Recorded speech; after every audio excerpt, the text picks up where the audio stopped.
Hey, what's going on, everybody? Welcome to episode 29 of Saturday Movie Night. It is Saturday, July the 31st, 2021, 7:01 p.m. Eastern Standard Time.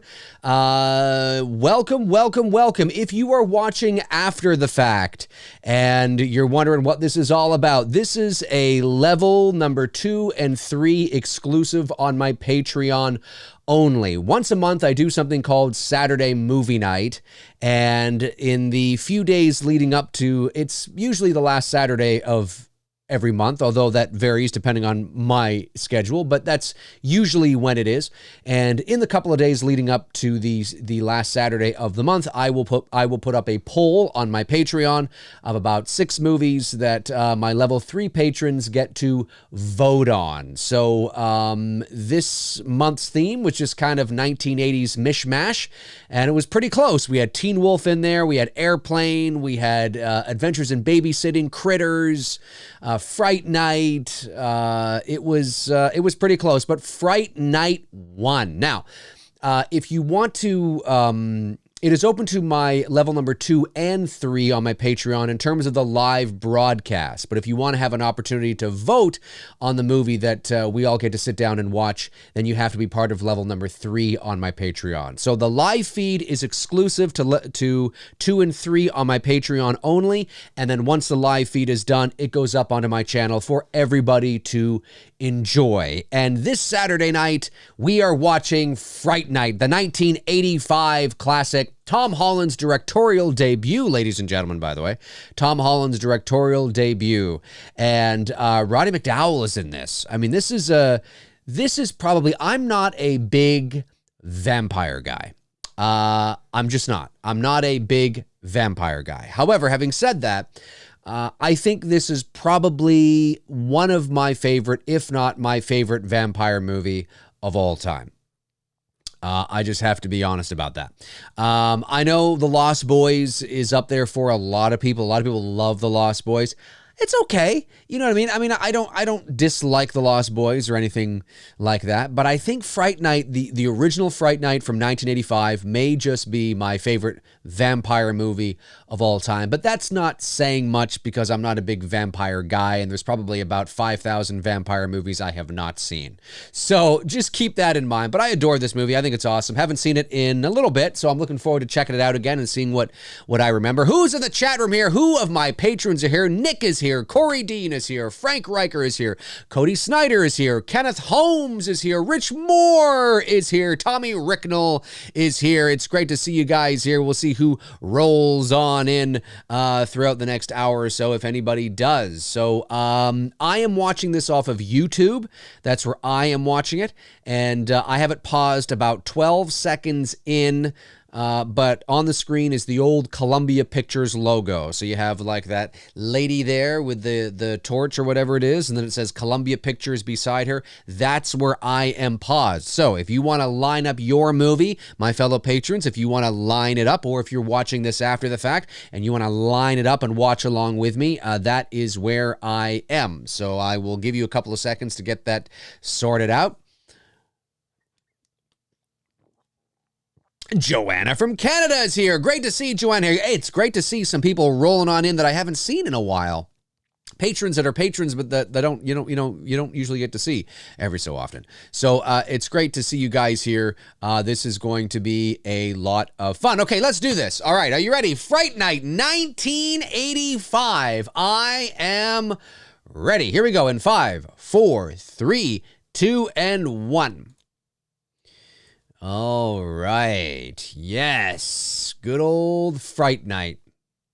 This is a good movie. Yeah. I love this opening because, oh, and by the way, folks, if you are watching after the fact, this is not a director's commentary. It's not like I'm, giving you a play-by-play of the nitty-gritty details of this movie. Sometimes, depending on the movie, I know a lot about it and a lot about those nitty-gritty details, and I can talk about that kind of stuff. But Saturday movie night is just like friends hanging out watching a movie. So if you've come here expecting to learn about Fright Night, you may, because I know a fair bit about it, but it's not a director's commentary. I'm not Tom Holland, okay? I was not on set. I was 6 years old when this came out. Chris Sarandon, that's right. Yadal.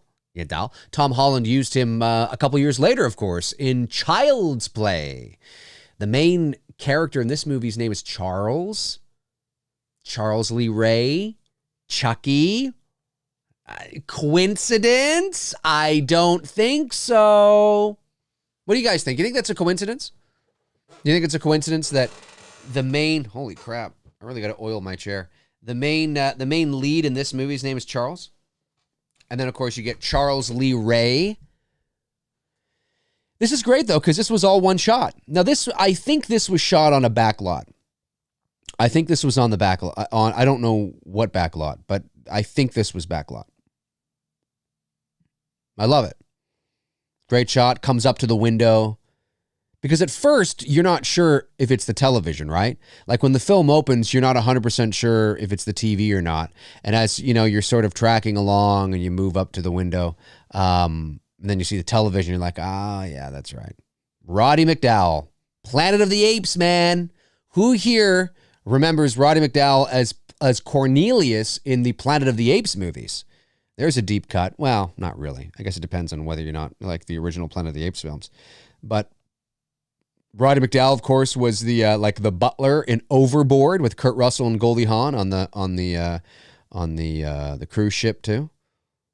I love Roddy McDowell. Roddy McDowell in this movie, though, always. Obviously he's playing a character. He's not really a vampire hunter, and he's playing a character. But it's always funny to me because throughout this whole movie, when Charles goes to him and is like, hey, I need you to say, blah, blah. Like for the whole movie, there's never a moment where I think he finally settles in like, yes, this is actually happening. Vampires are real. I have to fucking step up to the plate and fucking kill these bitches. He always looks like he just doesn't want to be there. Like his character never really fully embraces the fact that, yes, this is fucking happening. There's one moment where I think he's about to. But it's kind of funny like that. And then, of course, this is Marcy from Married with Children, if I'm not mistaken. What's her real name again? I forget her real name. But this actress, she's only about 20... What is she here? I think she was born in late 50s, so she's probably like 26, 7, somewhere around here. But this is Marcy from Married with Children. Marcy was the next door neighbor to the Bundys, if you guys remember that.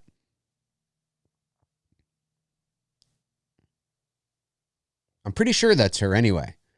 It looks exactly like her. Chat room, you let me know if I'm wrong, but I'm pretty sure that's her.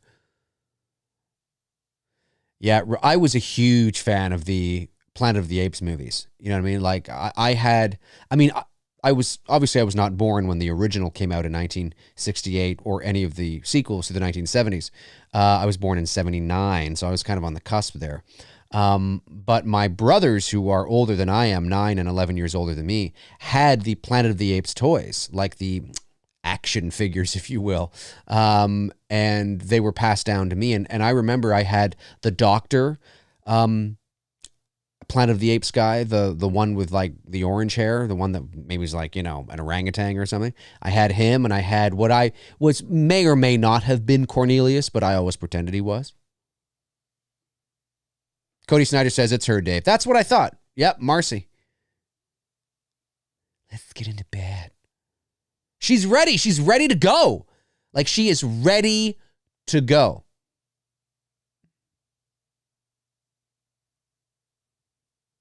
This guy's such a doob. Now, wouldn't you think at that moment you'd go, hey, Amy, look at this. Look. No. He's so, like, she's getting topless. Well, she's not topless, but she's about to. That was a bit of a continuity flaw there. See, she has the thing up over. Yeah, that was a bit of a continuity error. If you look behind him when he's looking out the window, she already has her shirt up like that, and then it cuts back to her and she doesn't have her shirt, and then she puts it up. Continuity error. Not a big deal, though. Where did he get these fucking binoculars anyway? Like, when they just kind of came out of nowhere. I love that, though. I love when he's talking about the carrying the coffin, and she happens to look to the television, and these guys are carrying a coffin, and she's just like, holy fuck. Like, they truly believe he's so gone. You know, he's so lost that he's just, yeah, it's crazy. Amy. Sounded like Jerry Lewis there. Amy.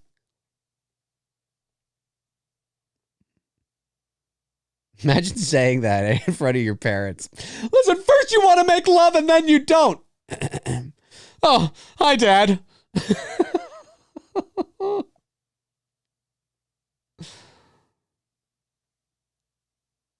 Corey Dean says, I never noticed that. Oh, the continuity thing? Oh, it's not a big deal. It's just, it's very fast. It's very fast. It doesn't ruin it. Those kinds of continuity things are in movies all over the place. I mean, you always try to not have them, but there might have been one. I wonder if there's one in It's Me, Billy. Not like that, but I wonder if there's one in It's Me, Billy. I think there might be a brief one or whatever. If you are like, you know, obviously if you are a studio film and you can go and reshoot something, you do. But then you weigh the pros and cons, right? Like when you are cutting a picture, you know, and you realize that you don't have an angle, or you realize that there is a continuity mistake. You assess on the severity of it. Is it a big deal or is it not? Is it noticeable or is it not? Does it take away from the narrative or doesn't it? And if it doesn't in any of those things, then you just kind of you sort of let the chips fall where they may. You just kind of go, okay, you know, it is what it is. Do you know what I mean? You know, it depends on the severity of it and if it really is awkward or weird. 9 times out of 10, those things are left in. I fucking hate this kid. That's the point of popcorn's roaster. I'm glad he dies. Oh, spoiler alert. Spoiler alert for those who, yeah, I see. Okay. Just an email came in. Where the fuck are you guys? There you guys are. Look at that car. Yeah, baby. Frank Riker is in the house. The houses and block are set in a Disney backlot. That's what I said earlier. I said it looks like a backlot set. So, yeah, that doesn't surprise me. Makes sense. It looks like it. It looks like kind of like, you know, the Burbs. The Burbs was Universal, I think, though. Was he? Wait. What was the Burbs Universal? I don't know. Maybe not. Give me a break. Can you imagine a woman showing up? Watch how short her skirt is. No. There's oh no, it already passed. Sorry, I forgot to comment on it. Earlier in the movie when they were making out and he freaks out because she doesn't want to have sex with him anymore. He's like, God damn it. You know, you do this to me all the time, or, you know, it's been a year. Can you imagine putting that in a movie now? I'm surprised this movie hasn't been canceled. If this movie winds up on any streaming service, they're going to have to take that out. It might offend somebody. It might offend somebody. I don't know.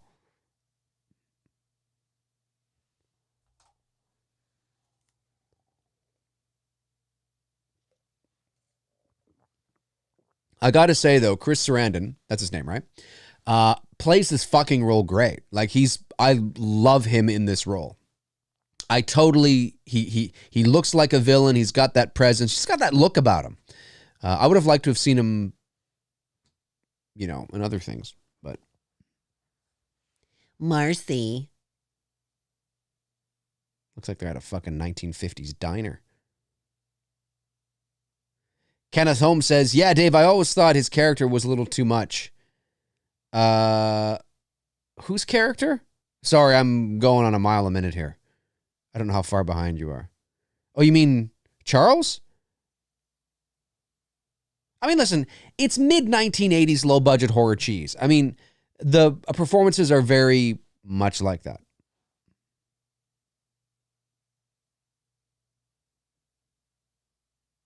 Yeah, oh yeah, he's great in Child's Play. You doll? Chucky did it. You doll? Chucky did it. You doll? He's suddenly Sylvester Stallone. You doll? Yeah. Yeah, I'll just go say, it's just a doll. It's just a doll.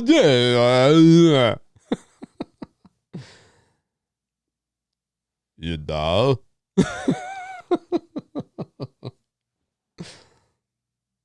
This guy's a little bitch. This evil guy, he's a fucking bitch. I would never be friends with this guy. I would never be friends with that guy. Look at his car. Look at this house. Look at these houses. It's so great.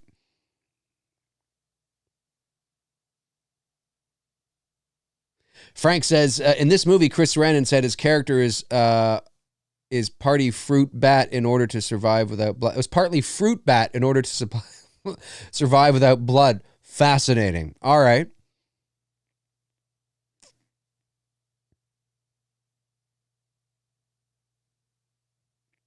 This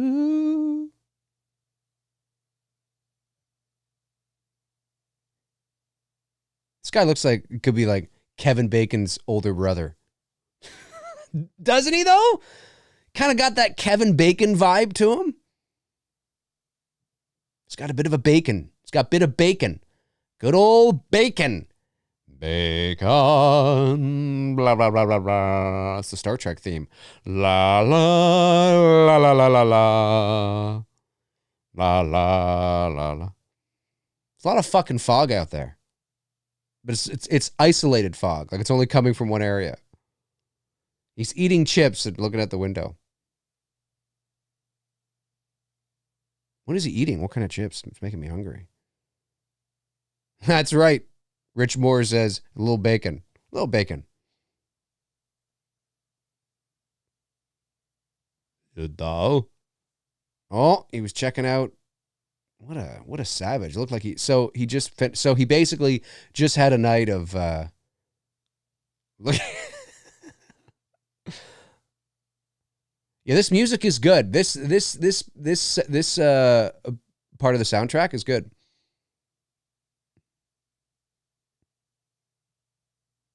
Like she notices him. She's looking at him like, you want to see my breasts? I'll show you my breasts. I'm going to show you my breasts right now. That's what she's saying. Wonder who this actress is. Look at him. Maybe he's never seen breasts before. It's entirely possible. It's entirely possible. This guy gets around. This guy gets around. He gets around, this guy.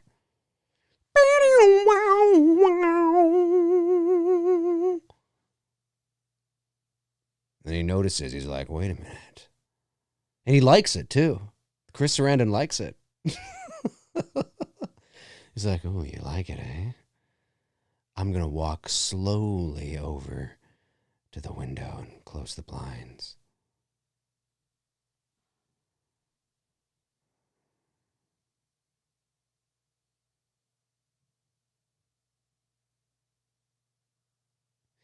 This poster, by the way, that you see here to right here. Whoop.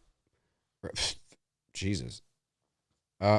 Right here. Oh, I'm going like there. There you go.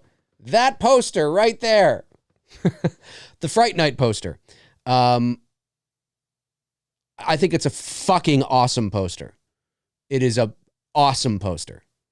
I think the poster's probably better than the movie. I don't think it's a bad movie at all. I think it's a lot of fun. I'm just saying, it's a really good poster. I remember as a kid, obviously, like I said, this came out in 1985. I was 6 years old. 6? 1, 2, 3, 4, 5. Yeah, 6. I remember when I would walk into the video stores in the 80s, early 90s, but in the 80s as well. Like, I remember, especially in the 80s, when I would walk into the horror section, the cover of that VHS box would always stand out to me. I never rented it. I didn't see this movie until I was a teenager. It was a little later. It was probably the mid-90s when I finally sat down and watched this. It might have even been on like the Movie Network or something. I can't remember. But anyway, I remember every time going into the horror section, this would stand out to me. That face. I always remember seeing that face. It's a great poster. Great cover of VHS. It's a great poster. It's a great face, that artwork. It's just it's great. I really like it. Oh, yeah, this is when he chucks the apple. He's like, I know you're out there, Charlie. Does he do that because he thinks Charlie's like a dog or an animal or a cat or something? He thinks the cat's going to come over? Like, this is so obvious, too. Like, like, why are you running back? You might as well just kind of like saunter. I know why he's doing it, but it's just funny. Rich Moore says, in 85, I was 15 and took my little sister to see this at the theater. Good times. Amazing, Rich. Thanks for sharing that. That's so cool, man. That's awesome.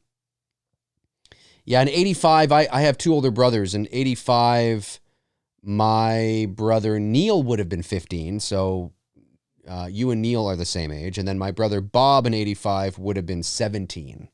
So I guess they could have taken me to see it. They didn't do that, though.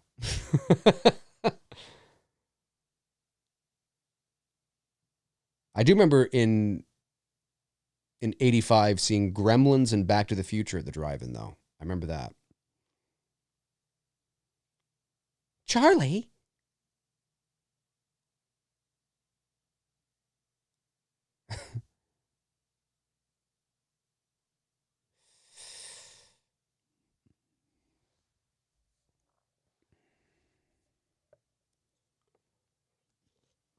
Corey Dean says, this is the first horror movie I can remember watching. I was like 4. Now, this guy here, this police officer, this black actor here, he was in, I think he was in Die Hard 2, Die Harder, if I'm not mistaken. Like, I have to say Die Harder. I have to say, just in case you're not sure which Die Hard 2 I'm talking about. In Die Hard 2, I'm pretty sure he was one of the airport guys that was hanging out with John McClane. And, of course, that's only 6 years after this movie, because Die Hard was 88, Die Hard 2 was 90.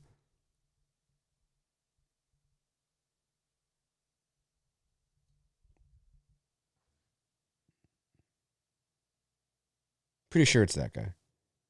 Cops don't believe him at all. Frank says that's right. That's what I thought. Yep. This is, like I said, I'm not a big vampire guy. I'm not. I really don't care. But I appreciate this movie. I think because it just gets to the point, doesn't really concentrate on any of the mythology. There's just a fucking vampire that lives next door. We don't know why, really. We don't care why. There's just a fucking vampire that lives next door. And they just get right to the juicy shit. I think maybe that's why I like it. I don't know. I love how the painting, though, looks a lot like Marcy. You know what I mean? I think that's fun.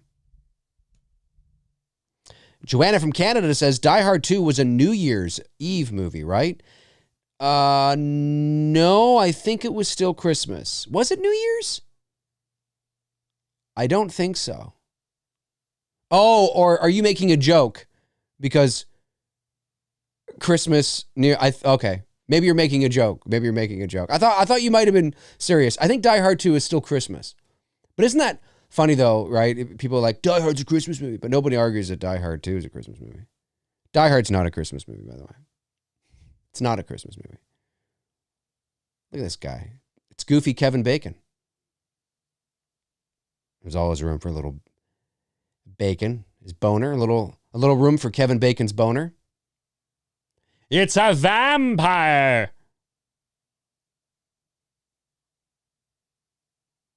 Forever. Thrown him for jail forever, man.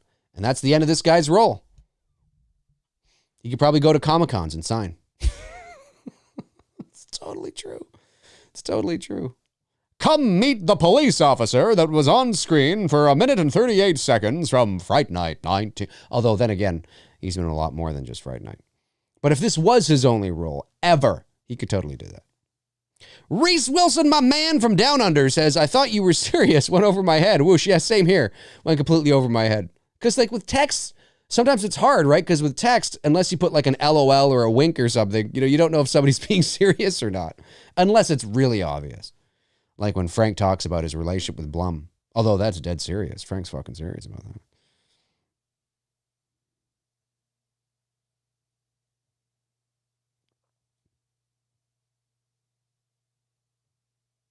Look at this guy. He's such a dork. And to what do I owe this dubious... Shut up!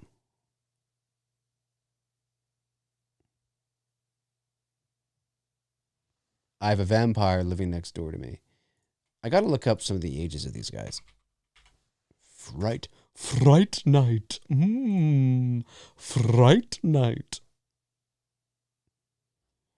Yeah, the makeup effects are great. Chris Sarandon. There he is. William Ragsdale. Was born in 1961, so he was 23. He was 23 probably when he shot this. 23. Okay, 61. So he's 60 years old now. He's still been working. Character actor, still working. Good for him. And then Chris Sarandon, of course, we know Chris Sarandon is still working. Aw, Chris Sarandon's the same age as my dad. That's cool. He was born July 24th, 1942. My dad was born in 42 as well. So he'd be 79 this year. Wow. Still working. He's got a movie in pre-production called The Grotto. Good for him. I wonder if he'll appear in the Chucky TV series. Why not? That'd be awesome. Where the fuck did you guys go? Too many fucking things open.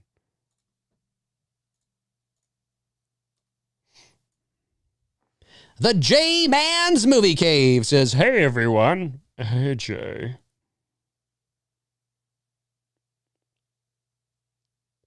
Oh, yeah, he totally plays a dork very well. He's such a dork. He's locking up the windows. This is not a slasher movie. This, it's a vampire film. It's not a traditional slasher movie or anything, but this is one of those movies that came out in the height of the golden age of horror, really. The golden age of what would have been at that time modern horror. This is the same year as Elm Street 2 and there's quite a few horror movies from 85, actually. I think Friday Part 5 was 85. Look at him. Look at how suave he is. Hi. Well, hello, Charlie. How you doing, baby? Shake my hand. The mother wants to fuck him. The mother wants to bang him so bad, it's not even funny. They should just get it over with right now. Yeah, Corey Dean says he's got to say, ya doll. What?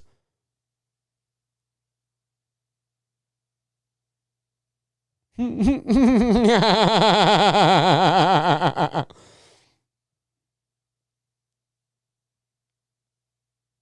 been invited. Your mother invited him. That's the problem right there.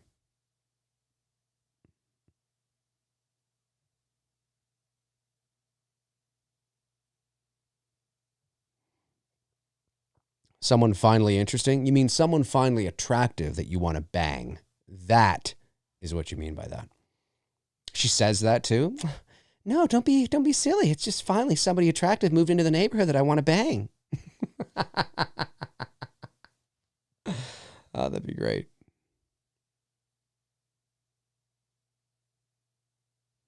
Nick says the actor who played Evil Ed played in a great raunchy comedy from 86 called Heaven Help Us, set at a Catholic school. It's got a great cast with Donald Sutherland in it too. Oh, never heard of it.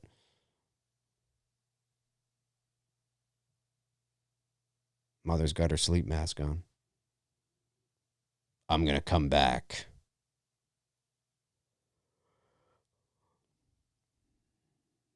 This is good. Now, Fright Night 2, which came out in 1988, was actually directed by Tommy Lee Wallace. Now, I have not seen Fright Night 2. Was Fright Night 2 any good? The one from 1988, the direct sequel to this one. I also heard that Tom Holland, I heard this a while ago, that he was planning on doing a direct sequel to this movie. Like basically Halloweening it and saying that the two remakes from, there was a remake in 2011 and then I think there was a direct to DVD sequel or something. They don't exist. Even the original Fright Night 2 from 1988 won't exist. He wants to do a direct sequel to this movie only. And he wants to call it, at least according to Wikipedia, he wanted to call it Fright Night Resurrection. I'm like, oh, come on. Why do people get so caught up in these fucking... Look, resurrection, redemption, resurgence, returns, revenge. Like, just let it go. Stop using the 5R titles. Just come up with something different. Or go to a fucking thesaurus and see what, you know, what else could it be, you know? And that might not be his title. It might be the studio. I don't know. But let's see here. Resurrection thesaurus. Yeah, this score is really good. All right, maybe there's nothing. Maybe there's not really that many. Reappearance, rebirth. Call it rebirth even. Restoration, revival, reawakening. Fuck, I'd even take that. Fright Night, reawakening. You know, yeah, resurgence, which essentially means yeah. Yeah, just don't use resurrection. And it's not because it was used with Halloween Resurrection. It's just because it's just such a it's such an easy thing. Anyways, apparently that's what they want to do. So I don't know if they actually are going to do that or what's going to happen there, but apparently you can expect maybe that might be in the works. I'm not entirely sure. Frank Riker says, just call it Fright Night, raising the stakes. Ooh, I see what you did there, Frank. Yeah, that wouldn't be too bad. That wouldn't be too bad. Nick says, Holland got the rights back in 2019. Yeah, well, that's what he wants to do. That's what I heard. That's what he wants to do.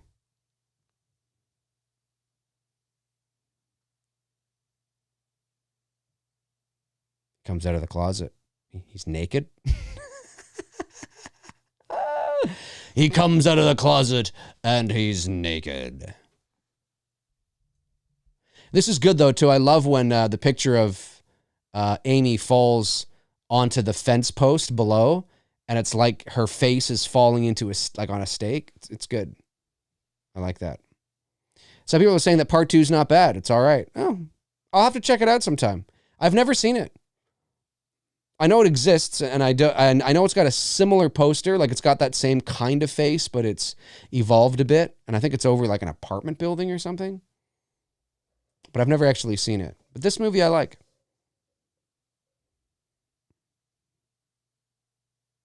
Yadal.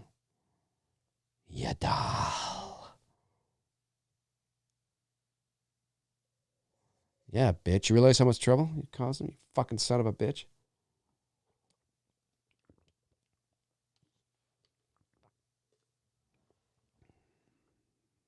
What are you going to do?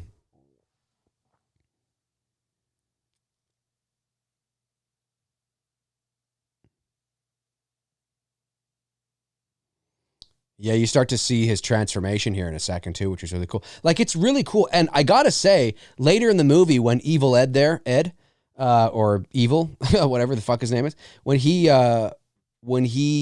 is basically like the werewolf and he's coming out from being a werewolf back into a human. Now, it's not quite American Werewolf in London level, but it's still pretty fucking good. Like, it still looks really good, and it's still like, what? This is pretty good effects. You know, I mean, like I said, maybe not as famous, maybe not as revered, maybe not as cool, but it still looks fucking good. Now, that's still like a little ways into the movie yet, but it's still really good. Like, the effects in this movie are really, really good.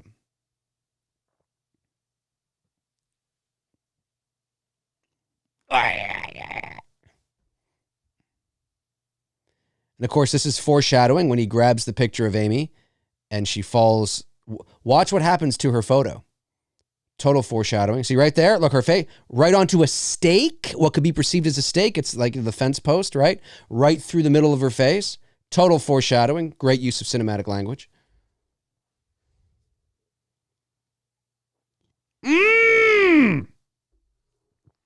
Yes!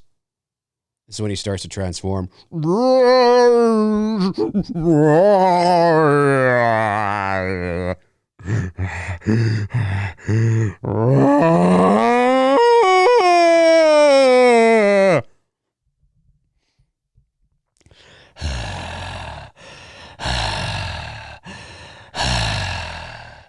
love it. His mother doesn't hear any of this. Well, eventually his mother says something right here. Yeah, right here. But everything up to that point, she didn't hear any of that. Charlie? And I love how the interruption breaks his focus and he slowly begins to kind of come to his more normal look, you know, because there's that interruption. There's that point of interruption that breaks his focus, which is really cool.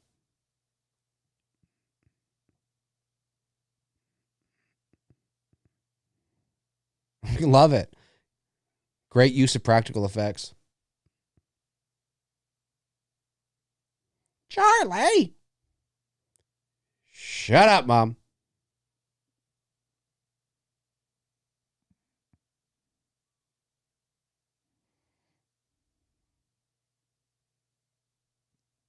It's crazy to think that Chris Sarandon is my age in this movie. He's 42. It's crazy. It's true. As you get older, you don't feel older. I mean, maybe if I had children, I'd feel older because I'd be going to like parent-teacher interviews and fucking dealing with report cards and school and hockey and baseball and soccer and do you know what I mean? So maybe I'd have that more of that perspective. But I'm 40 fucking 2 years old. I don't feel 42 at all. I mean, sometimes I do. There's certain days I feel like I'm 42, but I like in my mind and I still feel like I'm 25, you know, it's weird.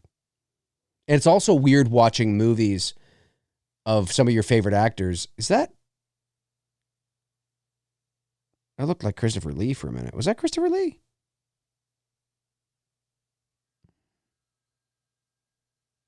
I had that exact phone. Well, our house did.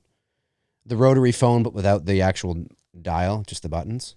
A lot of people had that in the 80s. That was like the evolution of the rotary phone. Hey, we're going to make it still, well, I guess it's not a rotary phone then at that point, is it? But, you know, we're going to make it like this, you know, this style of phone, but we're going to give you buttons. Beep, beep, beep, boop, boop,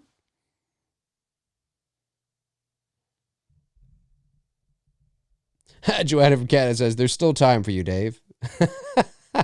That's true. That is true. I'm not ancient, but it is kind of weird to be, I mean, some people consider middle age your 50s, but that would only be middle age if you live to 100. Most of us are not going to live to 100. Most of us will be thankful if we get to 80, you know, so for all intents and purposes, I'm middle age now. You know, I mean, if I live to 84, which is a good age, I would be middle age at this very moment. It kind of sucks to think you've lived half your life already. Oh, well. Cherish it, kids. Cherish it. Ronnie Mcdowell! Cornelius, Planet of the Apes, baby. Fucking loved him in Planet of the Apes. It's great.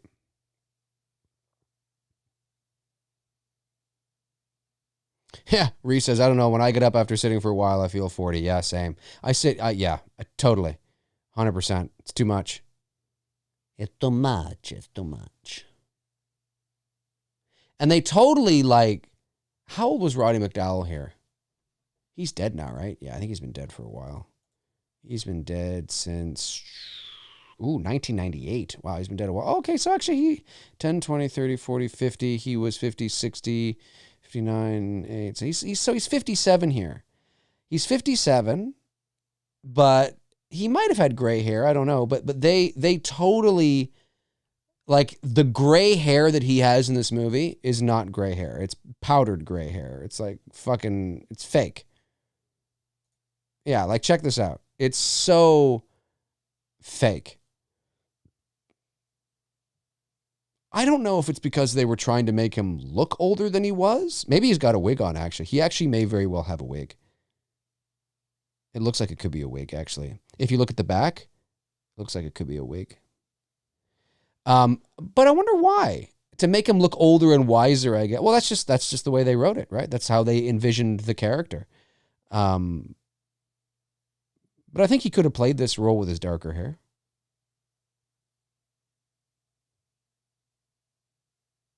Ronnie McDowell, he was so great. But yeah, in this movie especially, he's got, like, as soon as he finds out that the vampire is real, that lives next door, he's in like this perpetual state of, I can't fucking believe this. And he's almost useless in the movie.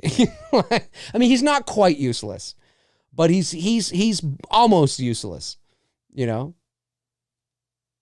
Now, he is in the second movie, if I'm not mistaken. Again, I haven't seen the second movie, but he is in the second movie. Does he have more of a prominent role in the second movie? Yeah, Frank Riker, Richard Donner, gone too soon, right, Dave? Gone too soon. Oh, yeah, totally. Oh, yeah, Donner? Oh, gone too soon. What is he, like 91 or something? It's gone too soon, man. So much life left.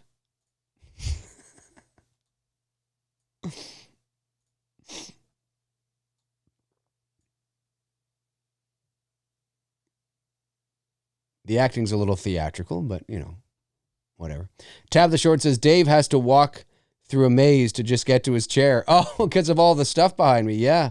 Well, that's only like a quarter of it.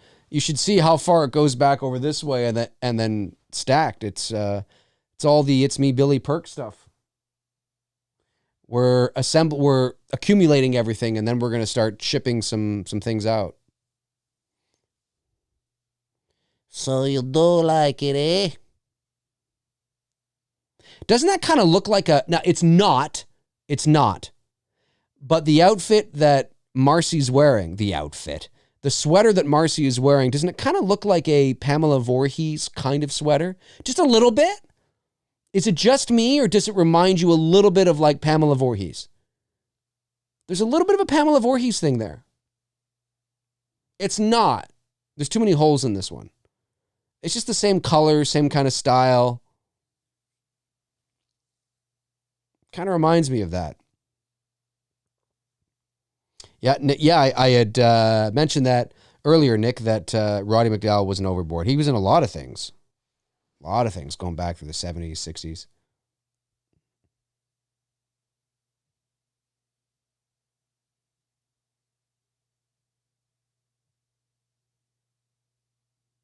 Like, this guy clearly has issues.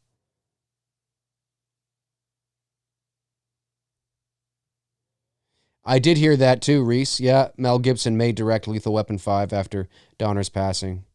I could believe that. I could see him doing that. And I could believe that. You know, almost like keeping it in the family kind of thing.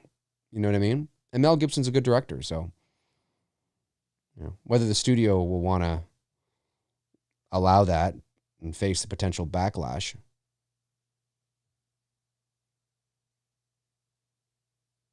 Yeah, Corey Dean says it does. Yeah, it does. Just a little bit, right? Like, it's not exactly, but there's a little bit of that, just a little bit of that there. I love how they're just playing to his...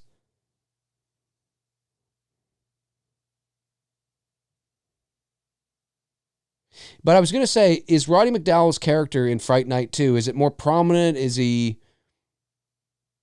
Does he have a bigger role or just more meat on the bone, or is he more like confident?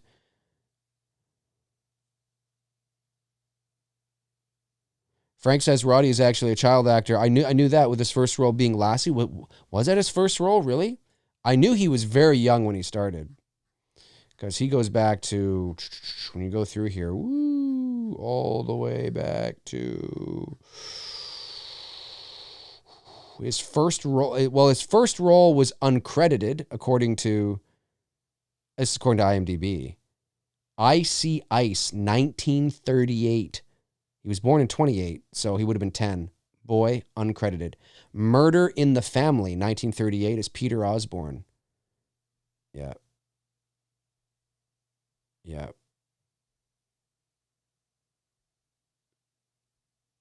He was in Lassie. Lassie Come Home. But it was 43. So 10, 11, 12, 13. So he's 15 in that one. But his first role was 28. Yeah. I knew he was a child actor, but I didn't know he was in Lassie. That's cool.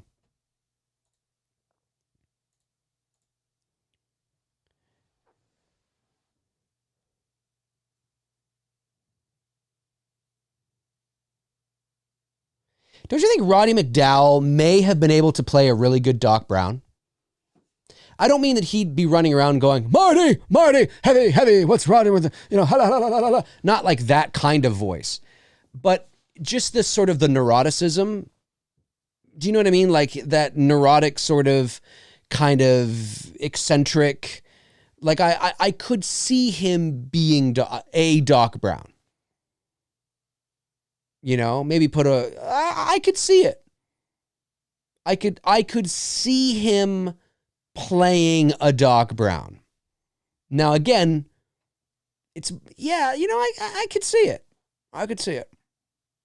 Not to take anything away from the great Christopher Lloyd, and we're thankful that he will always be Doc Brown, of course, but kind of get that sense. But yeah, but this has got to be a wig.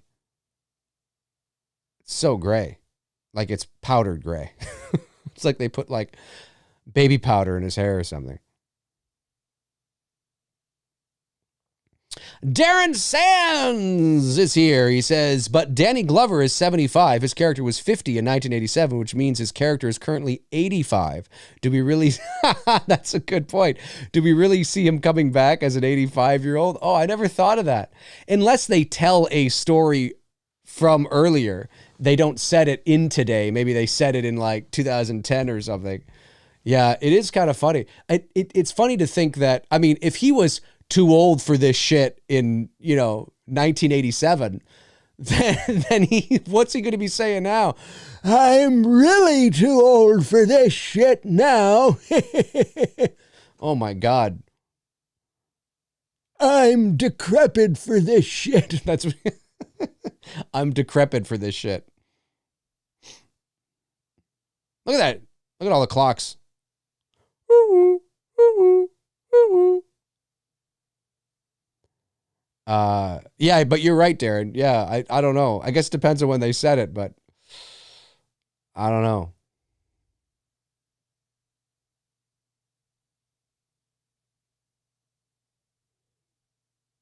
I should pick up my phone like that from now on. Yes. It's so confident. It's not hello. It's yes.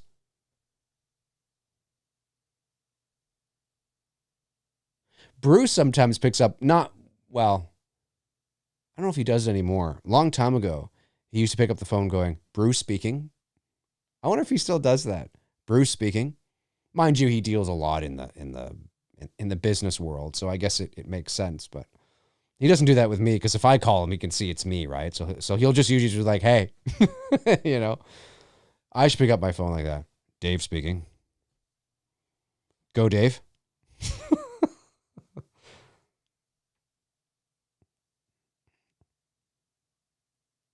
I love this scene, though, when they eventually go over to the house. And, of course, Roddy McDowell, it's not holy water at all. It's tap water. And I I love that they go over to prove that he's not a vampire, and it's kind of works. But then he opens up that little, almost that compact or whatever or compact or whatever it is. It's not that, but it's kind of like that. You open it up and there's a mirror, and he looks and he can't see him in the mirror. I think that's really cool. It's a very effective, smart way to, and then McDowell's like, what the fuck? Yeah, this is totally backlot. Like this here, total backlot. That's not a real street.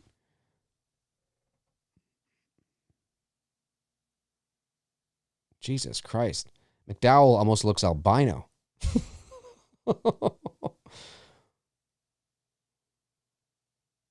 I loved Ronnie Mcdowell, though. Chris Snyder says, I don't care about Scream 5. Oh, you guys must be talking about Scream 5. Joanna from Canada says it was Chris Sarandon's idea to add eating fruit to his character because of fruit bats. Interesting. I did not know that.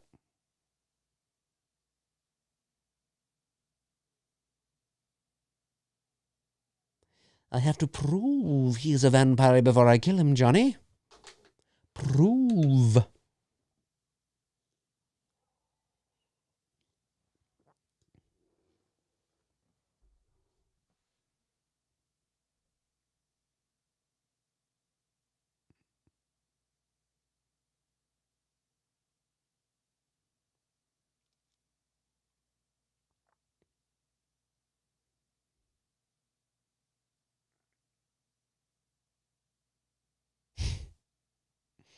So great.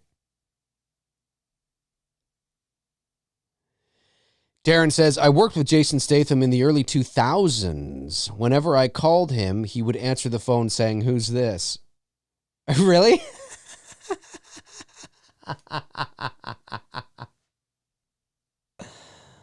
Who's this?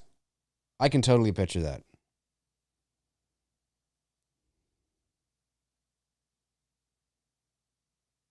I still think this looks like this could be Kevin Bacon's older brother.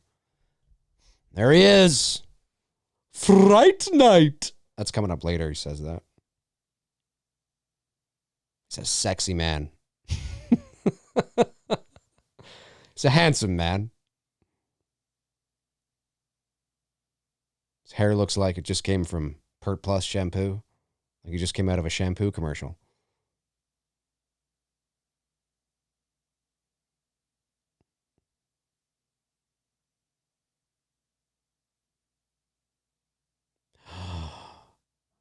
Ooh, he hones in on Amy.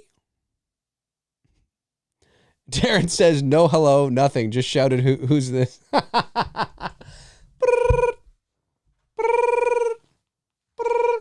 Who's this? Was it really like that? That's so dumb.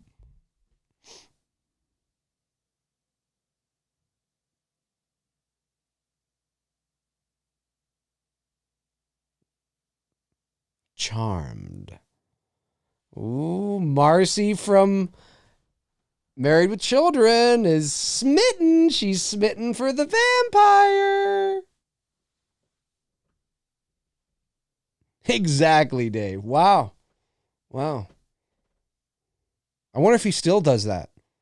I mean, that's like over 20 years ago, right? That's he was up and coming then. I wonder if he still does that. Or if somebody was like, Jason, you might want to just say hello. You can scream hello if you want. Yeah, Joanna from Canada, he's neat. Yeah, he's neat. That's her way of saying he's fucking hot, man. I'm going to bang him. That's what she basically was saying.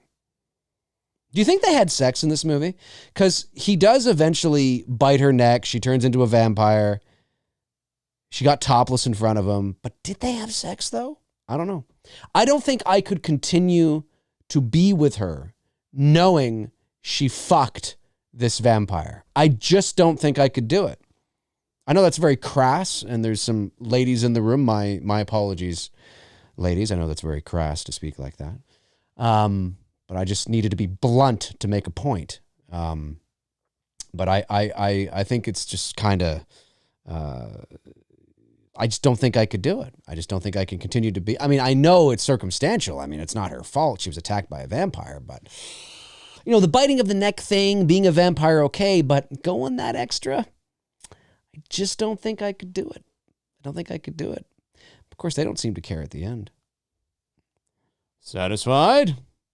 Thank God that wasn't holy water.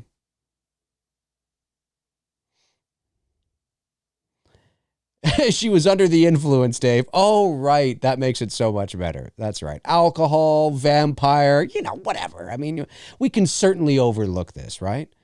Yeah, certainly overlook it. No, Cody said, no, he just turns her. I don't know. She's sitting there topless, breastises hanging out.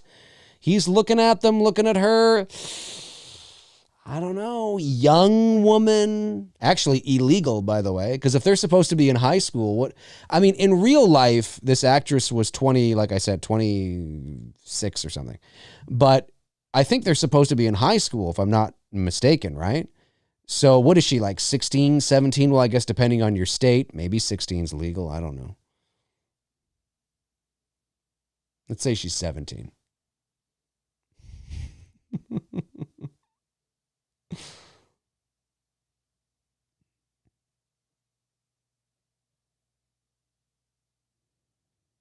Yeah, I love that there's no like deep weighted sort of thing about who he is, where he comes from. It's just, like I said earlier, it's just, there's a vampire that lives next door to me. Go. You know what I mean? It's just like, hey, I have an idea for a movie. What's that? Okay, so there's this kid, there's a vampire that lives next door to him, and he's obsessed with vampires, and he sees him, and then he tries to tell everybody, and nobody believes him. Like, it's just like, it's so, oh yeah, here. I love that. I love how he looks. And he's like, what the fuck? I didn't see his reflection. It's so good.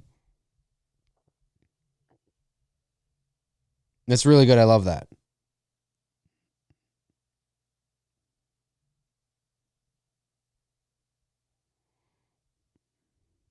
Are you sure?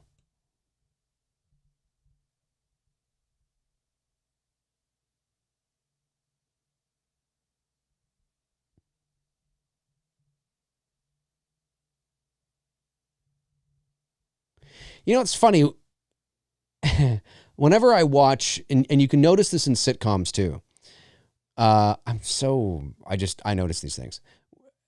I don't watch a lot of sitcoms today, but sitcoms from back in the day, and again, it depends on the sitcom, and it depends on the angle for which they're shooting.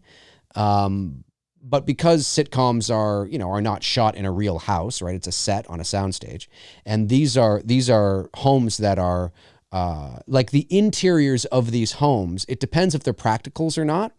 A practical is a home that you can shoot inside the home as well. A facade is just something that is just the outside of the house. Like they would shoot all the exteriors on the outside, but then they would shoot the interiors on a soundstage, like, across the lot.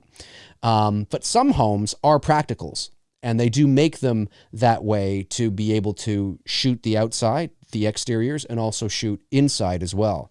I don't know if these homes on the back lot were practicals or not, or if the interiors were somewhere else. But I always noticed that when they shut doors and things like that, you almost see like the wall move a little bit, or like the doors look too thin.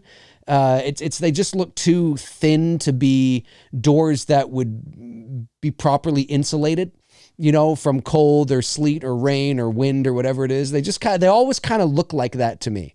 And I noticed that there as well. When he shut the door, it seems a little, I don't want to say flimsy, because again, like, you have to be looking for it to notice it. But I've often noticed that with sitcoms and things like that, the doors, and again, it depends. It depends on the camera angle. It depends on, but sometimes I noticed that a long time ago, and I've always, it's something that I can't help but notice with practicals or sets.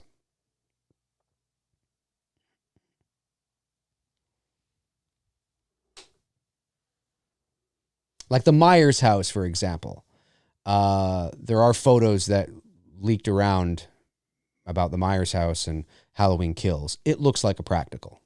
It looks like they built that for exterior and interior.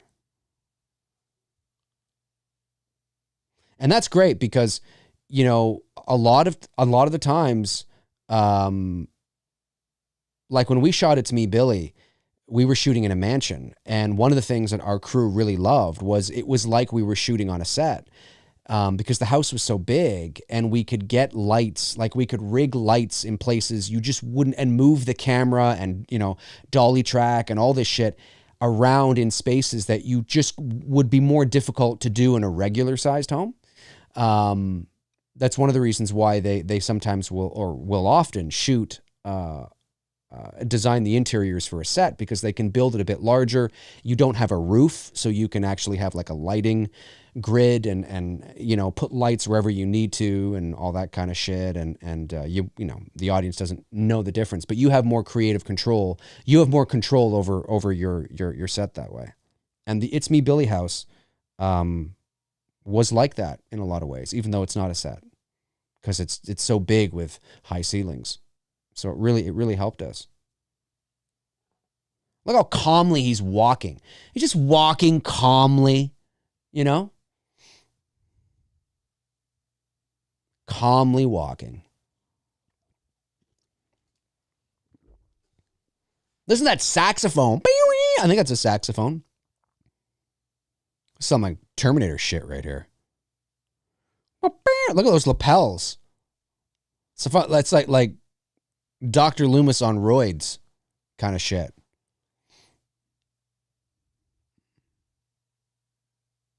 I love this. And the wall behind him, I don't think that wall is really there. I think that's a fake wall. You'll see it in the I just looked, something about it looks like a fake wall to me. And where does he, I guess he kind of maybe comes down as the bat and shows up behind him. I don't know. It's a lot of fog. I guess the fog follows him wherever he goes, right? There he is. Hello, baby. He's very persuasive. Right here, he's like, come with me, and together we will rule the galaxy as father and son. No, he doesn't say that. But he's basically, he knows he's picked on. He knows he's a nerd. He knows he's picked on. He knows he's bullied. And he's basically saying, look, I can give you fucking power, bitch. You want to get back at those people? You want to be the fucking man? You want to be alpha? Take my hand, bitch. Let's do this. Of course, he's fucking lying. Yep. It's great. A great score. It's very, of course, it's the 80s, so it makes sense. But it's very, I'm not going to say it's very. It has remnants of Carpenter. Like it's got that kind of little flavor there. It's its own thing, but.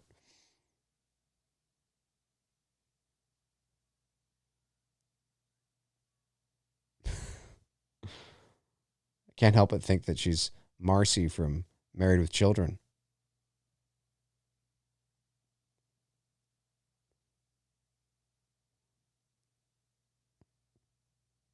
Like the fog here looks natural, right? Like it looks like, because it's sort of, oh, sorry, it's not fog. It's the smoke coming from this thing. I guess there is fog out there too, yeah. Or I don't know.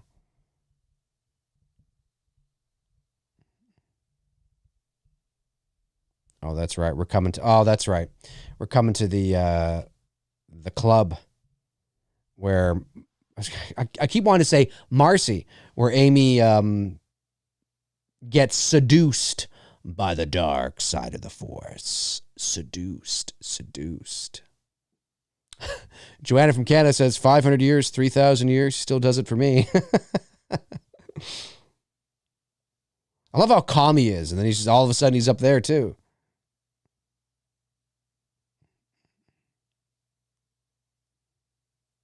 You know, to make that cut more effective, because you can still kind of see him in the background when they're running up that ramp. They should have just had him standing there rather than coming out. I'm nitpicking. I'm just thinking as a I'm thinking like a director. I'm trying to think maybe what I would have done. Might have been more effective just to have him there. But anyway. Yeah, Ronnie Mcdowell, he's always got this look on his face. Like he cannot accept in this movie that vampires are real.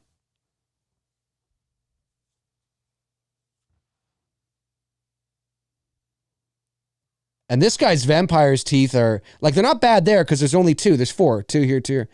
But in a second, it looks like he's got these real awful teeth. Vampire's gone wild.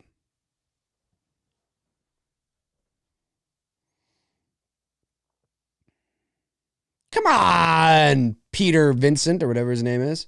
Forget his name. Peter, right? Yeah. Stand up to him, bitch. Right on the forehead.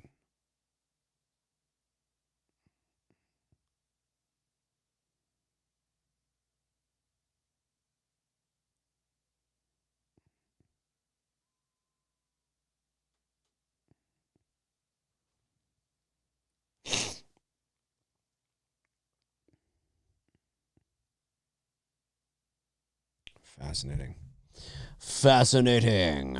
What's going on, chat room? Joanna from Canada says he is the Michael Myers of vampires. Just walks, no hurry, calmly walks. That's true. That's true. He calmly walks. He's in no hurry. There's no need for him to hurry. He does not care. Back. See, he's got confidence here. I say back. He's full of confidence.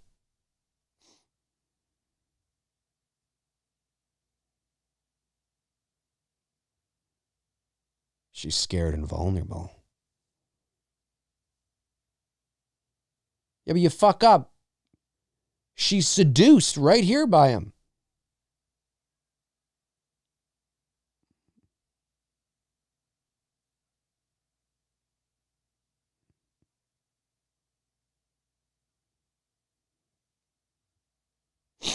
Look at the way he walks in.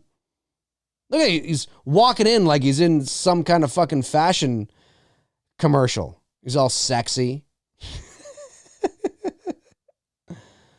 He's like, and then, oh, they're making eye contact across the bar. Look at that. She's drawn to him. She's drawn.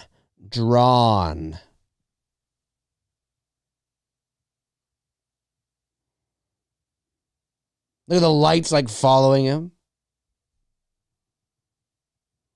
She's drawn to him because he's neat. Oh, he's neat, all right. He's going to bite your fucking neck in a minute. Oh, he's neat. I like when they're dancing and she looks to the mirror and she doesn't see him with her. That's a cool shot. Like I like that. That's coming up here in a second. Remember me, bitch? You thought I was neat. Well, I think you're neato. Imagine he said that. Imagine he's like, I think you're neato. And the whole time, Charles is failing as a boyfriend. I understand why he would turn his back to the room, though, because you're trying to sort of isolate the noise a bit. And I get that. That makes sense.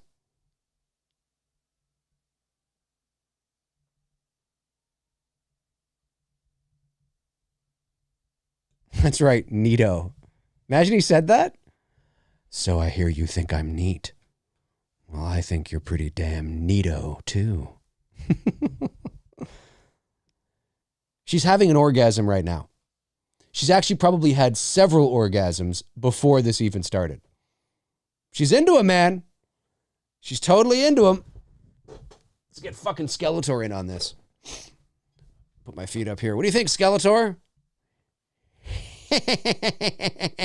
Why, I think he's neato.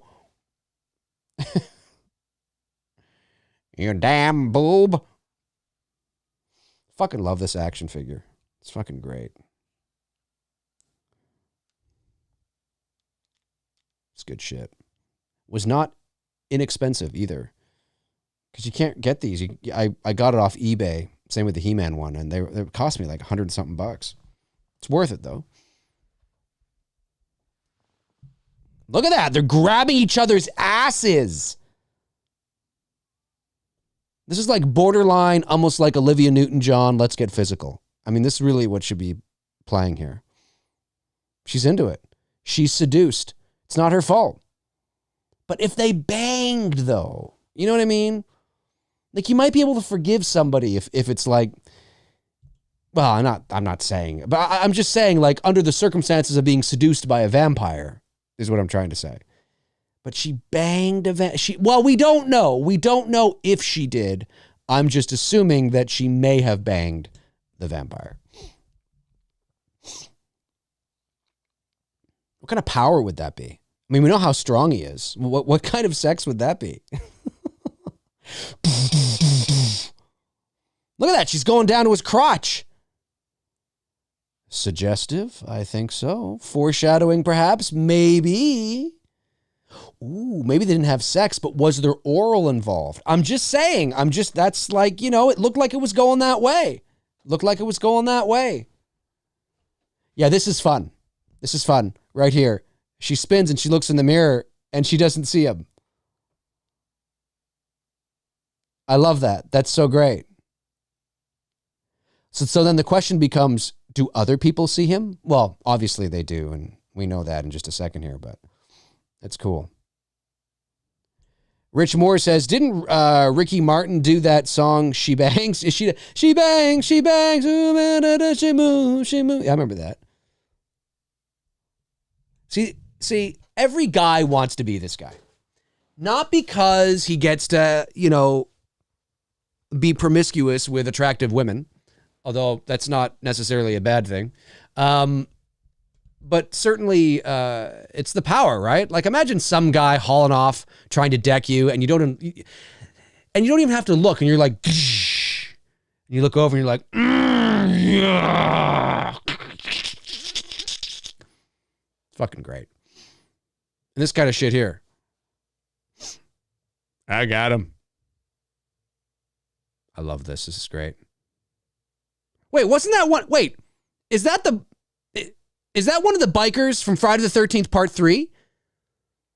This black guy here, the security guard that got thing across the neck, was he one of the bikers from Friday the 13th Part 3? Kind of looked like him. I totally could be wrong, but he kind of looks like him a bit. I'm just saying. And mayhem ensues. Rich Moore says, yep, really? There you go. And this, he was, Friday 13th Part 3 was 82. So this is just a couple years later. Yeah, I thought that's who that was. That's pretty cool. He was the one that wrapped the chain around his hand and punched through the window at Shelley. Remember Fake Shelley? What movie were we watching? It was Fake Shelley. Was that The Burning?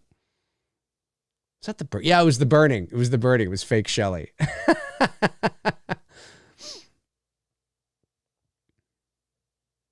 What's the bar called? Club something. Didn't catch it. Annoying little prick. Oh, Club Radio. Club Radio. Okay. Well, radio was a big thing in the 80s.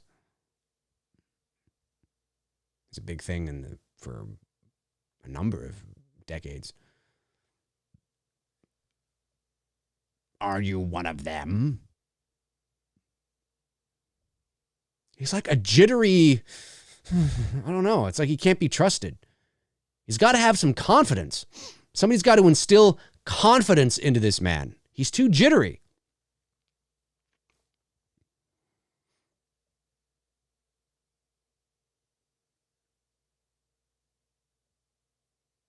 He's even got a cross on his, you know how, okay, see that mirror on the right side?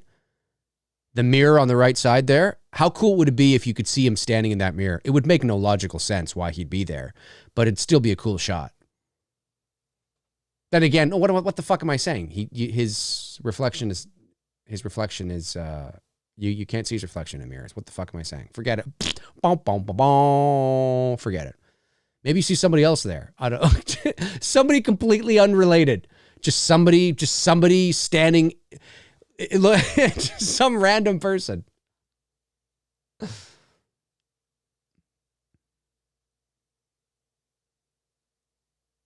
course I want you to help me. Look at his fucking... Is that him on the right there with the cape up like this in the red?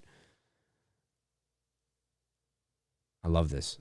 Of course. I'm not a real vampire hunter. That's a character in a movie. God damn it, I'm scared shitless. I don't know what to do. It's basically what he's saying.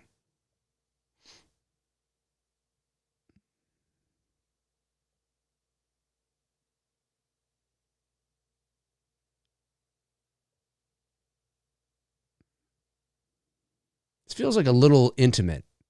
I don't mean in a homosexual way. I mean in like a... I don't think you would be kneeling down, grabbing his hand, you know, come on, I need you, please, I need your help. Well, maybe you would. It just seems like they haven't known each other long enough to be like that. I'm totally nitpicking. It's just so dumb. I do like her transformation though, and how her hair gets long and everything. She doesn't even look like the same person. There's that fucking theme again. I love that. Love that theme.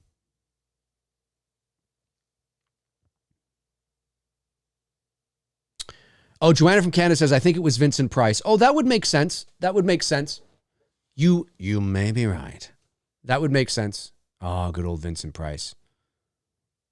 Love Vincent Price.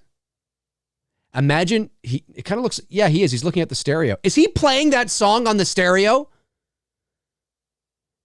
The soundtrack that's playing right now, which is the soundtrack to the movie, it's like the theme to the film, is that also supposed to be coming from the stereo? Because that would be fucking hilarious. Like a really hilarious thing.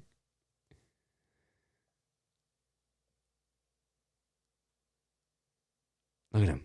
Oh, yes. Yes.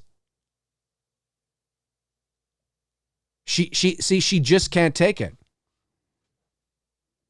That's right. She's about to betray Charlie. Well, are they even together? I don't know. Maybe they're not.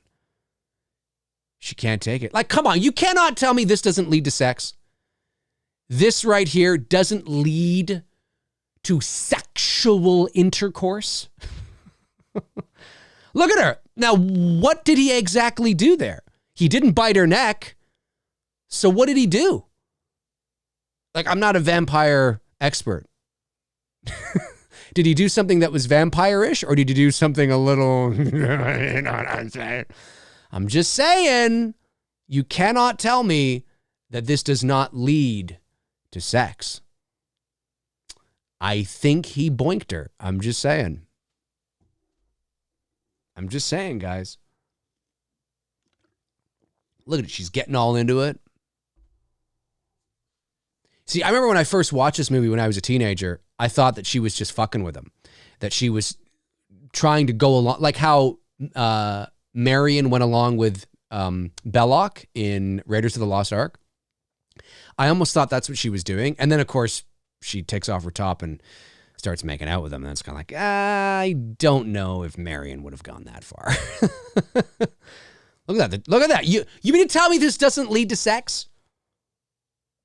Now, I know he bites the neck here.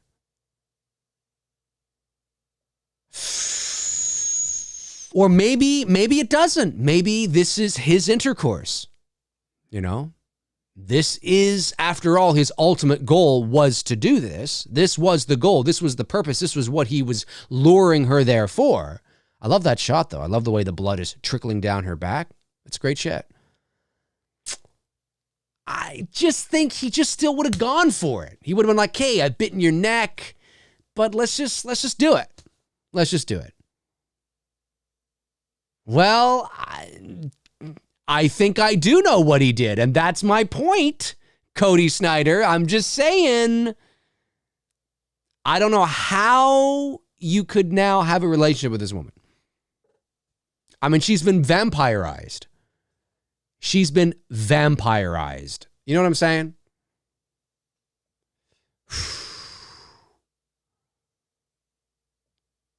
I love that shot, though. The smoke, the fog, the house. It's great stuff.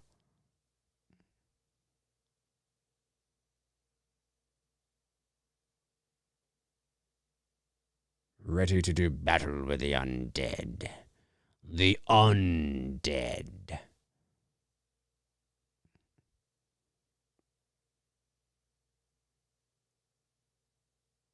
I don't think that gun's going to work. I don't think the gun's going to work. Cassette tapes, love it. Yep, I had a ton of cassette tapes. I used to collect cassette tapes all the time. Well, that's how I mean, in some ways, in some fun way, that's how my voiceover career started. If you want to get kind of, it sounds like every actor has this kind of a story. But when I was a young boy growing up through the 80s, I used to borrow my mother's boom box and record myself on cassette tape doing funny voices and shit and doing all sorts of characters and creating stories. And then it got to the point where I was borrowing her boom box so much that my sister Jill bought me my own. And it was one of those General Electric, rectangular tape recorders that you would, you take your two fingers and you hit play and record at the same time. And but it was called a kid quarter. It was like yellow and blue and red. And I think I got that in like 86, maybe somewhere around there. And then I would use that. And then it said, because my mom wanted to use her boombox, but I always had it. So I think my sister was trying to kind of kill two birds with one stone, right?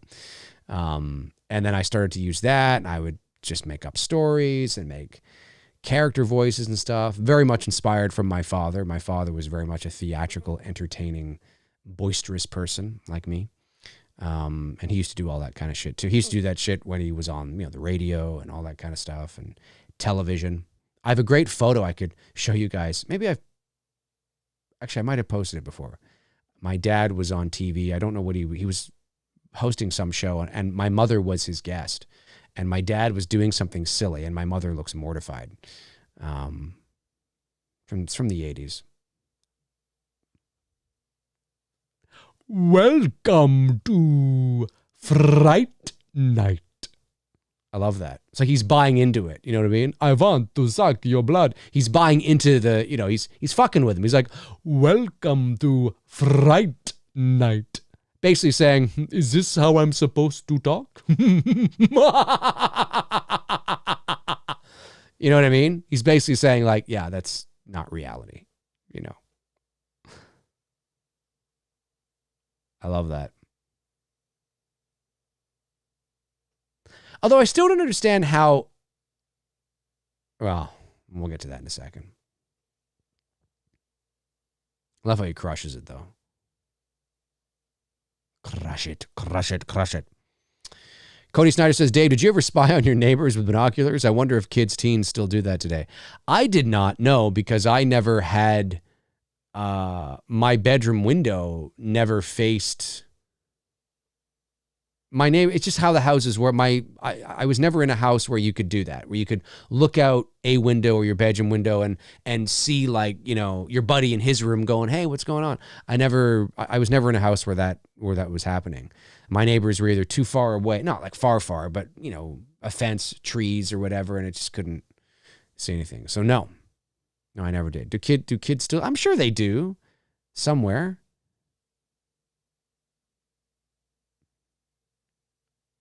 He just runs. Like Ronnie McDowell's character in this movie I love Ronnie McDowell, but his character is a little bit like, yes, he comes back.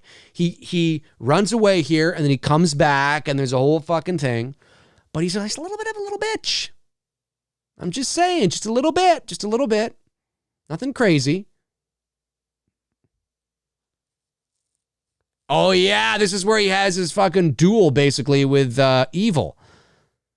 And this is, I gotta say, this is pretty cool. I don't know if Frank and Darren are still in the chat, but what do you guys think of this werewolf transformation? I mean, it's not on the level of an American Werewolf in London, but it's still really cool.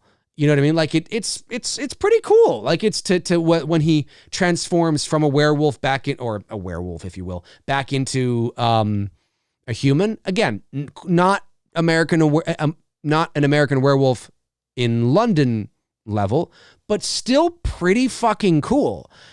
And it's always, I've always appreciated that scene that's about to come up in a second.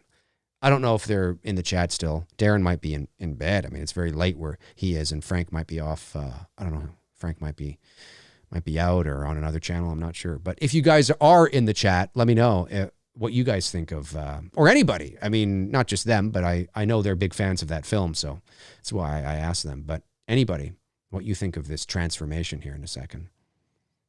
Coming up.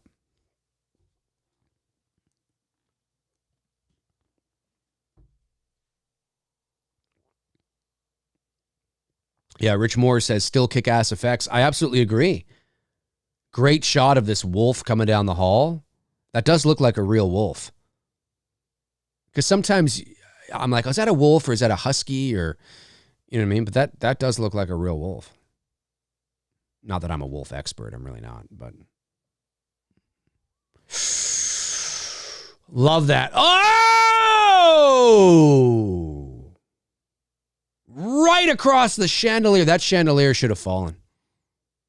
And this effect right here, like that effect with the wolf, like crawling along the carpet, it's some good shit. It's some really good shit. It looks really good. And this is where that transformation is going to take place.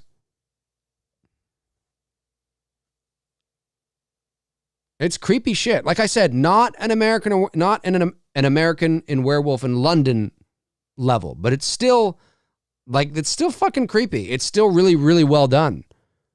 That looks really good. Ooh.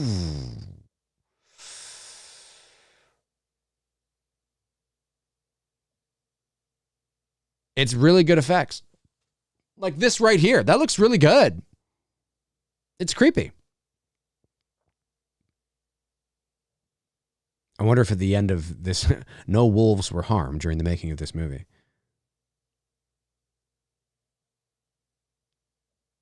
Like Ronnie Mcdowell, the character of Peter, still has this sort of, is not convinced.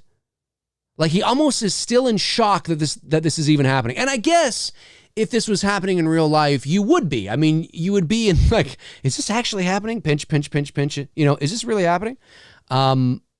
But he's always got that vibe about him in this movie.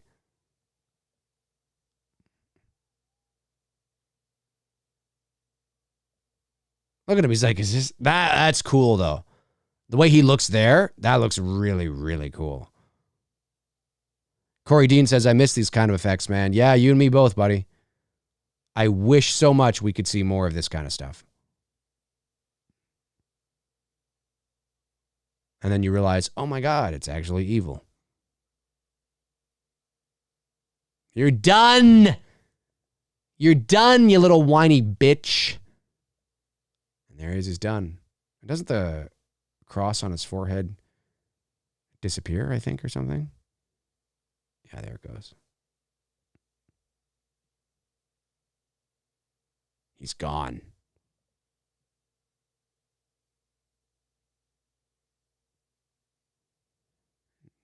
Charles is being carried in.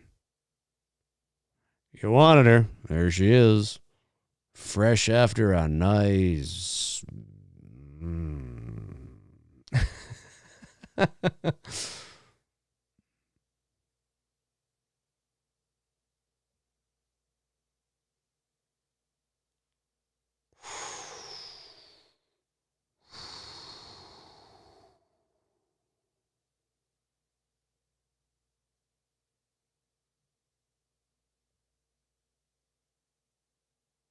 Yeah, she's gone. She's gone. Cody Snyder says, I love Eddie's transformation, the howling. Yeah, that's a good one too. Yep, that's a good one too. I think the granddaddy is still, you know, an American Werewolf in London is still sort of like really great, but.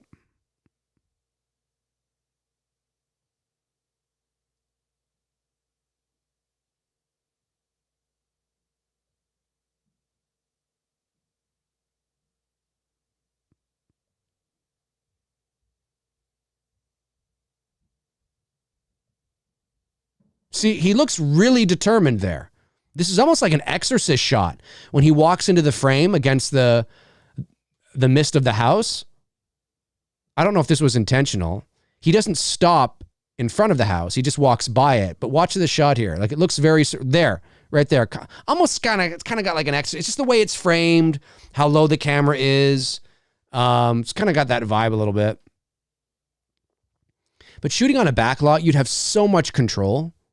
And like I said, whether the interior here is the interior of that house, which is entirely possible because it is a back lot. So this house, like I said, could be a practical, but it may not be. It may be across the lot on a soundstage,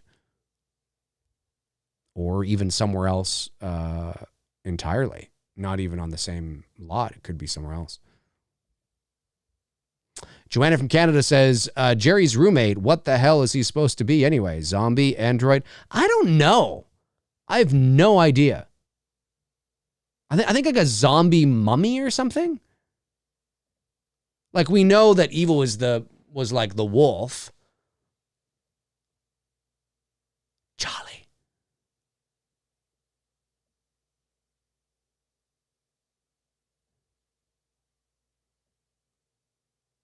Just got to break the door down. I'm getting the coffins ready. Yeah, when they kill this, I don't know what the fuck he's supposed to be.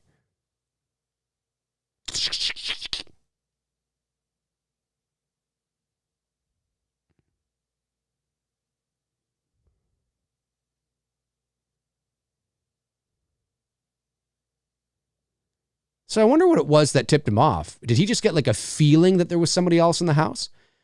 Because Ronnie Mcdowell was really quiet.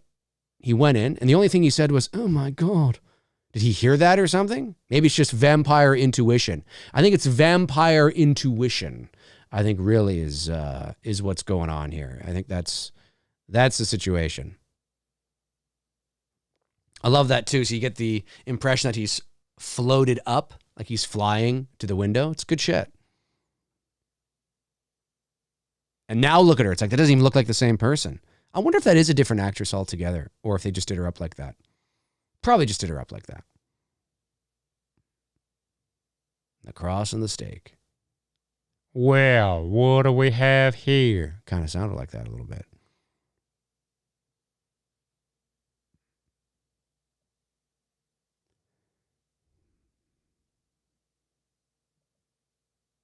Shoots him right in the fucking head, too. It's great.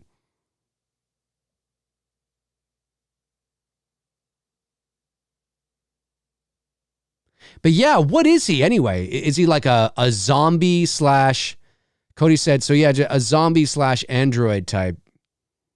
Zombie, mummy something.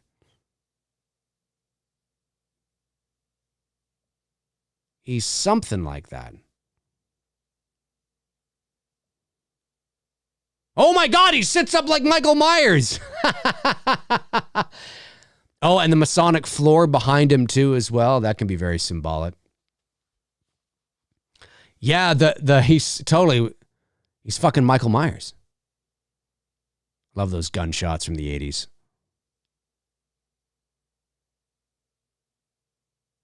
The gunshots from the 80s are great. Gunshot sound effects, I mean. Can't see him. Look at all that smog. Oh, the fog, I mean. More fog! More on the fog machine, please.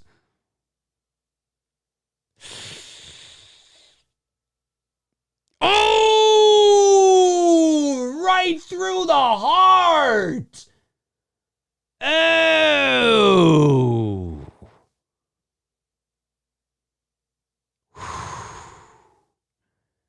Green slime. It's probably fucking... Obviously his hand is melted. It's like some Raiders of the Lost Ark shit right here. I love it. Like, I love these effects. I wonder what kids would think of this. Like if you showed like a 10-year-old this, I wonder what they would think today. Would they think it's really cool? They probably wouldn't think it's scary. They just think it was cool. That's the problem, right? What was scary back in the day is kind of not scary anymore for kids. It's just cool. No, I don't even know if this was scary. I love it, though. I love it. I love it.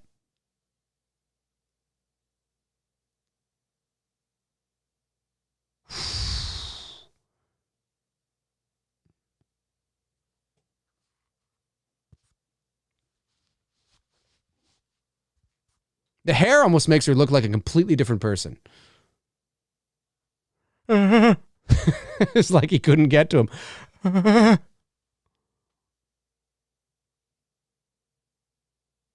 He's thirsty, man. He's parched, man. He's thirsty. He wants in there. He wants in there.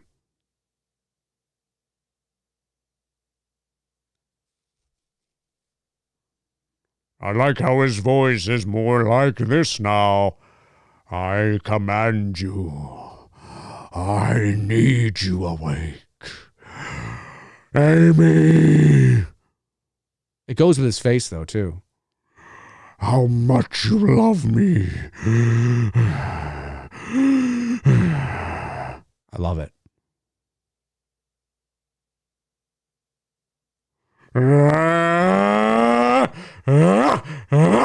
I love it. It's great. Because when you look at him with that those prosthetics on and the face and everything, it's like, yeah, he's fucking like demon shit.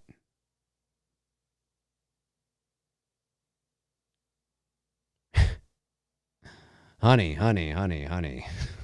If Bill Murray was in this scene, he'd be like, baby, what happened? Are you all right? Did you get up on the wrong side of the bed or something? You really need to get more sleep. I'm just saying, you really need to get more sleep. That's what Bill Murray would be saying. Baby, you want to have a shower? Charlie, I'm a wimp. I guess it plays into his character too, because it's not like he really is a vampire hunter. He's just he's a fucking actor playing one in movies. So to show his character, really out of his element and sort of like in a perpetual state of holy fuck, I can't believe this is actually happening, makes sense. I just think there would have been a moment maybe where he's like he has an arc, right? Like the vampire hunter the fake vampire hunter becomes a real vampire hunter. And I know he actually, like, just by the process of going through this experience, he kind of does. But I would have liked to have seen that confidence in his character, like go from sort of, and there's moments where you see it, but I mean like really like he goes from like timid sort of to an actual, like we actually see a real he kicks some fucking ass. It's not a big deal. Oh, I said, you know what? I said at the beginning of the show that this is probably one of my favorite vampire movies. It is, but you know what? Another one I really liked was the first Blade. The first Blade from 1998. That might rival this for me. That and this and Blade are probably my favorite vampire movies. And again, take that with a grain of salt because I've seen half a dozen vampire movies in my life, if that. I'm not a vampire guy. I don't seek them out. I'm not really into vampires, really. But I enjoy a good film every now and then. And I would say that this and the first Blade are probably my two favorite vampire films, if you will. Cody says Blade is awesome. Yeah, it is. I saw that in the theater when it came out. And I wasn't familiar with like the comic or the graphic novel or wherever that character came from. I'm not familiar at all. I just thought it looked like a cool movie and has a wicked fucking that opening dance track. Boom, boom, boom, boom, boom, boom, boom, boom, boom, boom, boom, boom, boom, boom, boom, boom, boom. That's fucking awesome. They used to play that at the pubs I would, or the bars I'd go to and the nightclubs I'd go to. It was huge during that time. Great fucking opening track. Great movie. I didn't even mind Blade. Was it 2 or 3? I thought they were okay movies. The first one's the best, but yeah, Blade's awesome. Cody Snyder says Near Dark is my favorite. Yeah, that's with Bill Paxton, I think. I haven't seen that in years. Or I don't even know if I've seen that. Yeah, no, I must have seen it. Let the Right One In is, yep, that's a good one. Yes, that's a good one. Yep. Yeah, that would be on my list. I've seen that one. That would be on my list. That's a good one. Yeah. Twilight. Oh, Edward. Oh my God.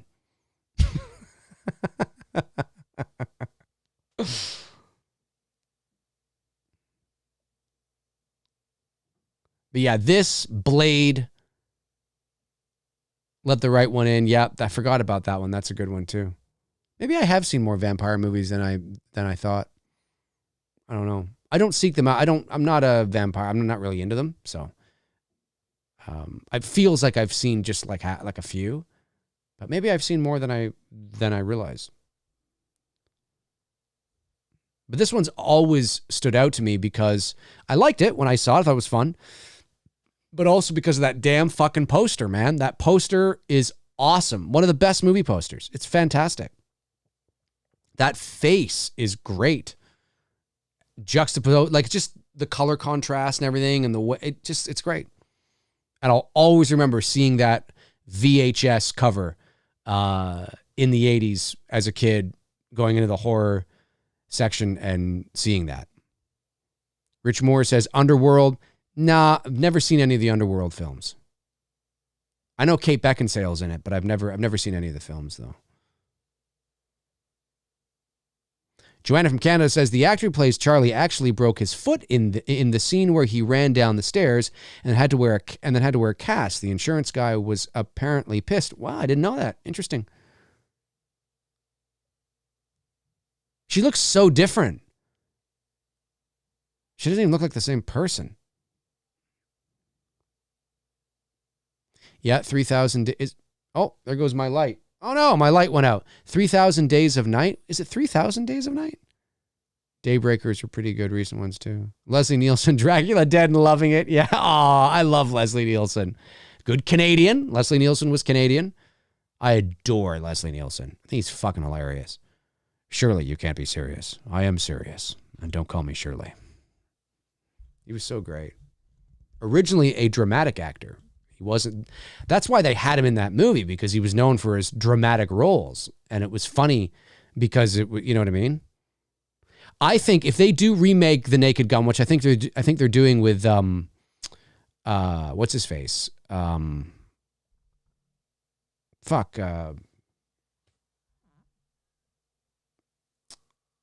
getting distracted here at the fucking movie. Great effects. I love the way he just sits up like that with a fucking stake in his chest.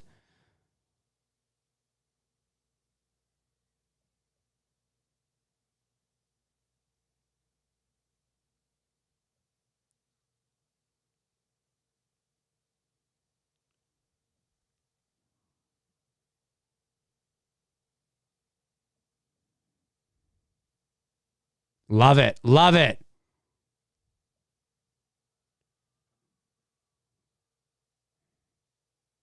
And the sun's starting to peek through and shit, and they're starting to open shit up. It's great.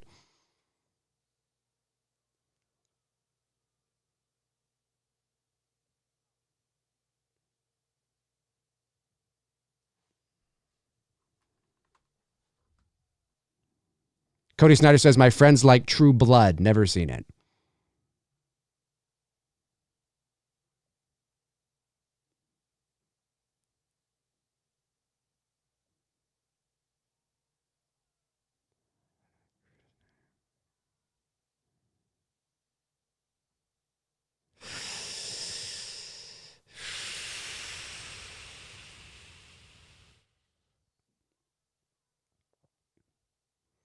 Yes, Reese Wilson says, I believe Seth MacFarlane wants to remake Naked Gun with Liam Neeson. Yeah, Liam Neeson, I think, that's what I was going to say earlier. I think he'll kill it. I don't know if the movie will be any good, but Liam Neeson could totally see delivering those comedic lines with a straight face. I think he's a good choice, a wise choice, personally.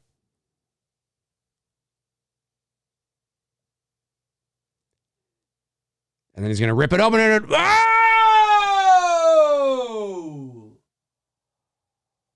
Woo!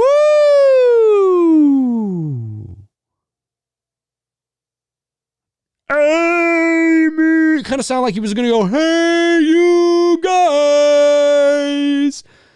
It honestly kind of sounded like that. Like he was on the cusp of beginning to say something that was like that. Great effects. These are better effects than The Golden Child. And The Golden Child came out 2 years later, I think. I love The Golden Child, too. I got to put that on the list. One of these polls. The Golden Child's great. I love that fucking movie. I want the knife. He's rubbing the thing back and forth. So great. If you haven't seen The Golden Child, then that made absolutely no sense to you.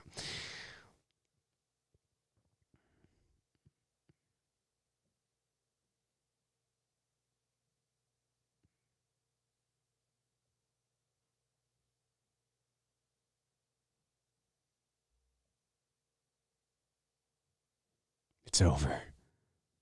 I love how they hug, they embrace, and then they're like, oh yeah, you come in here too. It's over. It's finally over. Come here. We did it. We've graduated to Vampire Hunter. And then what I like about this shot too is it mirrors the opening shot of the movie. We start here totally, we're mirroring the opening shot of the film, which is great. I don't think we quite make it. It's quite the same shot, but it's very similar. It's good shit.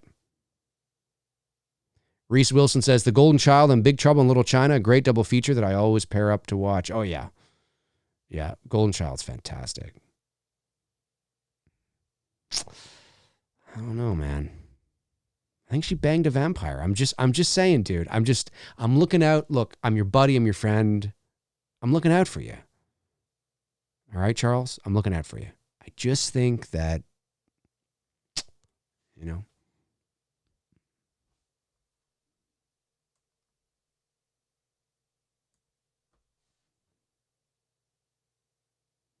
I love this moment coming up here, though, where he looks out the window and you see something. It's done so well.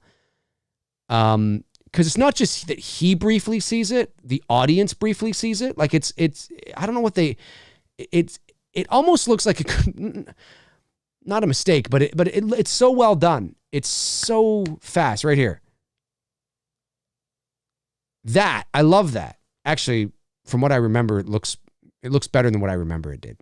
No, it actually looks very sort of deliberate and calculated, but it still looks really cool. Just seeing like red eyes or whatever. That was cool.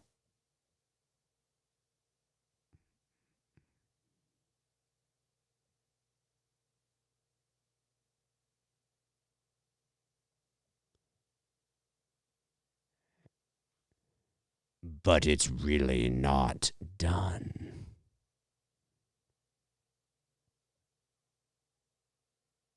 Yeah. Oh, you're so cool, Brewster. I thought it was going to be, oh, you're so big. Fright Night! Ladies and gentlemen, that was Fright Night from 1985. Do you like it? Have you seen it? Do you watch it? If you're watching after the fact, what is your favorite vampire movie of all time? Give me a top 5. Give me a top 10. Give me a top 3. Whatever you want to give.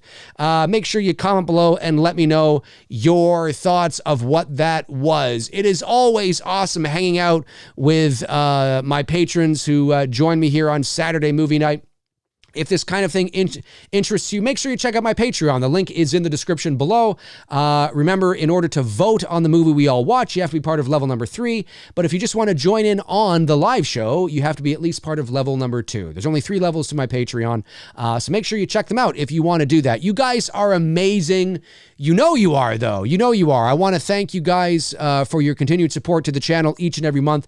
I really appreciate it, of course. It's just awesome. And like I say, each and every month when we do these kinds of things, it's always cool to be able to have, the live shows I do, depending on what the topic is, you could get 200 or 300 people in there. When we do these shows, it's more intimate and it really does feel like just, a bunch of friends hanging out, watching a movie. and it's always fun, and I really enjoy it. So I do appreciate you guys tuning in and hanging out, and listen, have a great rest of your weekend. And I should be back on Monday night at 6:00 p.m. Eastern Standard Time for Two Dudes and Some Bullshit. I'll let you know what movie we're watching in the next day or so.